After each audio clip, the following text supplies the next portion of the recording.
a vacina que vai ser tratada aqui no nosso quadro é a Janssen. Esse imunizante que chegou ao Brasil em junho deste ano é apenas dose única. Nós vamos entender mais sobre essa vacina e nós convidamos aqui o infectologista da Fundação Municipal de Saúde, que é o médico Carlos Gilvan Nunes, que já está aqui com a gente. Seja bem-vindo, doutor Carlos Gilvan. Tudo bem? Tudo bem, obrigado pelo convite. A gente vai falar dessa última vacina, né, que foi tão esperada, tão aguardada por algumas pessoas, por ser dose única. Então, eu gostaria, doutor Carlos Gilvan, que o senhor explicasse para a gente qual é a tecnologia. A gente vem falando já falamos da Coronavac, da Pfizer, da AstraZeneca, e a gente sempre pergunta qual é a tecnologia. Vamos tentar passar para as pessoas de uma forma bem simples, para que elas entendam o que diferencia essa vacina das outras. Então, ela tem uma tecnologia muito parecida com a AstraZeneca, né, que a gente chama de vetor viral. É utilizado, para que se entenda, um vírus chamado adenovírus, né, que ele vai servir apenas de espaço para dar carona para aquele pedaço do vírus, do coronavírus, que é da proteína S, que é aquela proteína que vai entrar em contato com a célula, né? Para desencadear a nossa reação, é isso? Isso. Então, assim, essa proteína S, ela é retirada do vírus do coronavírus e é colocada dentro desse adenovírus. E onde é que a gente acha o adenovírus? Ele está no nosso corpo ou é algo que foi criado? O adenovírus, ele é um vírus que causa resfriado comum, né? Ele infecta tanto o homem quanto outros animais. Aí você me pergunta, e isso não vai causar um resfriado no indivíduo? Não, porque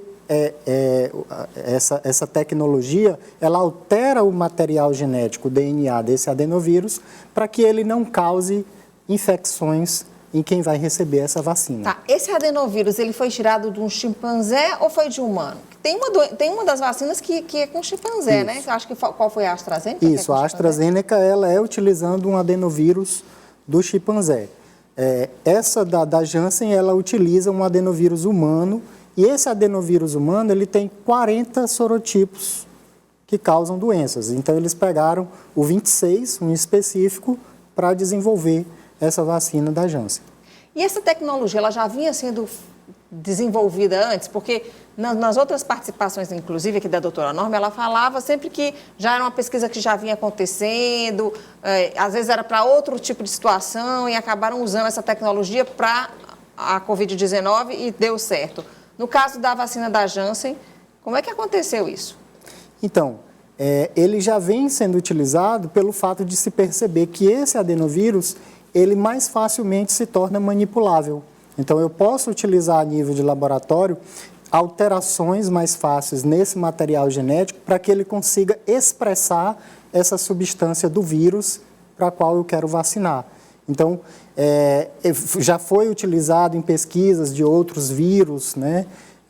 Próprio Ebola, esses outros vírus que já andaram se pesquisando, né? Então, por conta dessa característica, vamos dizer assim, de certa bondade desse adenovírus para ser permissivo com o desenvolvimento da vacina, ele acaba sendo utilizado. Então, como se já tinha essa experiência que foi feita com outras vacinas, e não só a da AstraZeneca, mas a gente tem também a própria vacina russa, né, do Gamaleya, né, Sputnik, que utiliza também essa mesma tecnologia, né, e existem pelo menos mais 2, 3 fabricantes que não são utilizados aqui no Brasil, que também utilizam essa mesma tecnologia. Então, ela acaba sendo uma tecnologia interessante do ponto de vista de que não utiliza o vírus do Covid. Tá, então, se a gente for resumir aqui, das 4 imunizantes que a gente tem disponíveis no Brasil, a gente não está falando do resto do mundo, Coronavac, AstraZeneca, Pfizer e a Janssen. Quais delas utilizam esse adenovírus? Então, das que estão aprovadas para uso pela Anvisa, atualmente, a AstraZeneca e agora a Janssen. A Coronavac é o vírus inativo. Inativado. Isso, inativado. E a da Pfizer? E a da Pfizer utiliza o RNA, né? O material do vírus do coronavírus. Já temos pergunta do doutor Carlos Gilvan. Pode soltar aí a pergunta da Josi, ela mora no centro de Teresina. Gostaria de saber se a pessoa que está com dengue ou chikungunya pode tomar a segunda dose da vacina contra a Covid. Bom, essa questão de espaço de tempo entre a doença e a vacina preocupa-se muito com relação a que aquele processo de infecção em atividade, toda infecção causa inflamação sistêmica, a grande maioria delas, a dengue é uma delas, né? A preocupação maior é que você já tenha uma cura definida daquela doença que você está. Então, você precisa realmente resolver todos os sintomas daquela doença, não existir mais nenhuma evidência de alteração inflamatória no organismo para poder ser liberado. Então, é por isso que acaba se utilizando esse período de tempo aí mínimo de 15 dias e idealmente de 30 dias, né? Porque a gente vê que a grande maioria das doenças se auto-resolvem nesse prazo. Ok, tem mais perguntas, doutor? Pergunta da Luana, também do Centro de Teresina. Tomei a vacina da Janssen dia 6 de julho e tive reação no mesmo dia. Tenho um bebê e do nada ele também deu febre e diarreia. Tem alguma coisa relacionada com a vacina? Será que ela estava amamentando? Essa também pode ser uma pergunta, pode ser uma hipótese, né? Não sei, estou levantando aqui, ela não disse aí se estava amamentando. Bom, é até um ponto, acho que ela tocou em 2 pontos interessantes da vacina, que é a questão de efeitos adversos, e todas elas têm, né? Só que esses efeitos adversos que a Janssen causa são efeitos adversos leves. Nenhum deles se relacionou com complicações mais importantes, exceto aqueles relatos de casos que teve associado às tromboses. Mas não teve até o momento nenhum registro de óbito relacionado à vacina.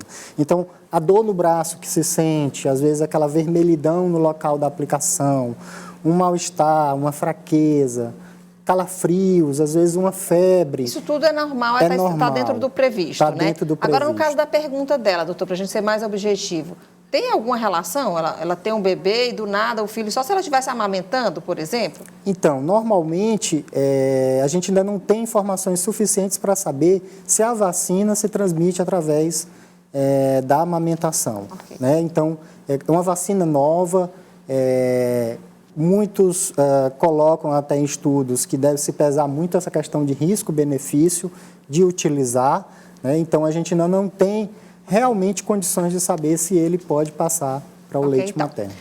Uma única dose, a eficácia, só para a gente encerrar, é de quantos por cento, doutor? Então, os estudos têm mostrado uma eficácia global de 67% de prevenir casos graves e moderados, podendo chegar a 85% dos casos mais graves.